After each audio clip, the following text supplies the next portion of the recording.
Hello everyone, welcome back to my channel commerce with Ayush. हमारी accounts की class चल रही है क्लास 11th के लिए, जिसके अंदर हम चैप्टर नंबर 1 डिस्कस कर रहे हैं।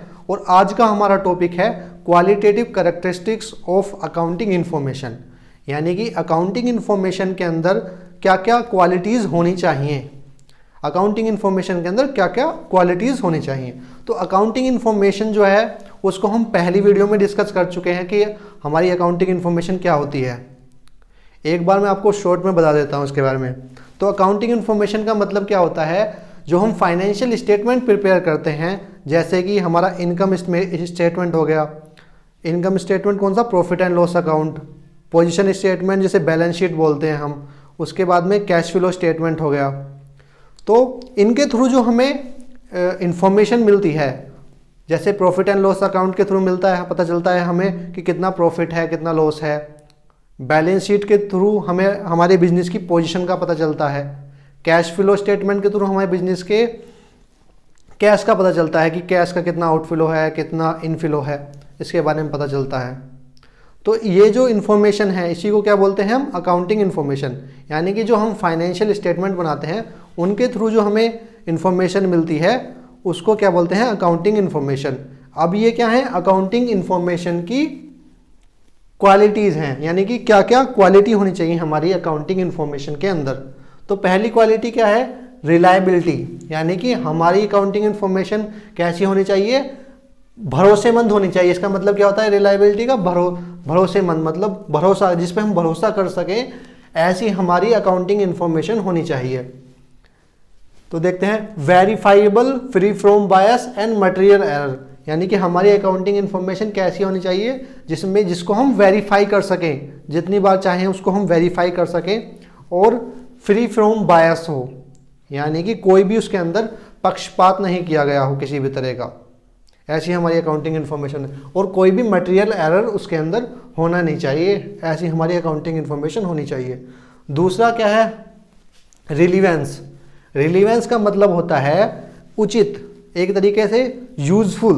वो किसके लिए यूजफुल होनी चाहिए? हमारे जो अकाउंटिंग इन्फॉर्मेशन है उसके जो यूजर्स हैं उनके लिए यूजफुल होनी चाहिए। यूजर्स कौन कौन हो गए हमारे?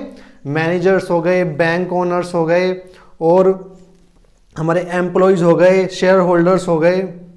ये क्या है? हमारे अकाउंटिंग इन्फॉर्मेशन के यूजर्स हैं। तो इनके लिए क्या होनी चाहिए? यूजफुल होनी चाहिए हमारी जो अकाउंटिंग इन्फॉर्मेशन है। थर्ड है हमारा अंडरस्टैंडेबिलिटी। यानी कि अकाउंटिंग इन्फॉर्मेशन कैसी होनी चाहिए जिसको समझा जा सके।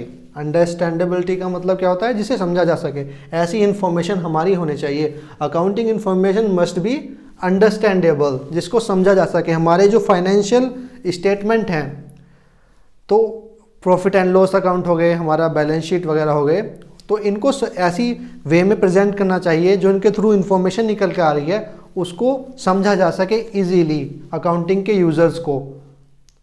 तो जब भी उसका बेनिफिट है, वरना उसका कोई बेनिफिट नहीं है। अगर अकाउंटिंग इन्फॉर्मेशन के जो यूजर्स हैं उनके लिए वो बेनिफिट नहीं कर रही है तो उसका फिर कोई यूज़ नहीं है।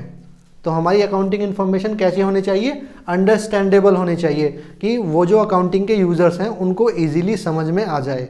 ऐसी हमारी अकाउंटिंग इन्फॉर्मेशन होनी चाहिए। फोर्थ है हमारा कंपेरेबिलिटी। यानी कि जो हमारी अकाउंटिंग इन्फॉर्मेशन है उसको हम क्या कर सकें? कंपेयर कर सकें। जो हमारे जो अकाउंटिंग के यूजर्स हैं उसको इजीली कंपेयर कर सकें उसके पिछले वाले रिजल्ट से। यानी कि जो हमारी कंपनी के जो पीछे के जो रिजल्ट हैं, प्रीवियस ईयर के जो रिजल्ट हैं, उनसे कंपेयर किया जा सके। ऐसी हमारी अकाउंटिंग इन्फॉर्मेशन होनी चाहिए। और उसको हम किसी दूसरी फर्म से भी कंपेयर कर सकें। यानी कि एक तो होता है इंटर फर्म, एक होता है इंट्रा फर्म। यानी कि इंटर फर्म का मतलब क्या होता है कि विद इन द कंपनी, यानी कि एक अपनी कंपनी से दूसरी कंपनी के रिजल्ट को कंपेयर करना, इसको क्या बोलते हैं? Inter firm. और एक होता है हमारा इंट्रा फर्म, यानी कि अपनी कंपनी के पिछले वाले जो रिजल्ट हैं उनसे कंपैरिजन करना, इसको बोलते हैं इंटर फर्म कंपैरिजन। तो इनको हम क्या कर सके? कंपेरेबल होनी चाहिए हमारी जो अकाउंटिंग इन्फॉर्मेशन है उसको हम इजीली कंपेयर कर सकें। तो ये हैं हमारे guys qualitative characteristics of accounting information. I hope आपको समझ में आए होंगे। बस आज के लिए इतना ही।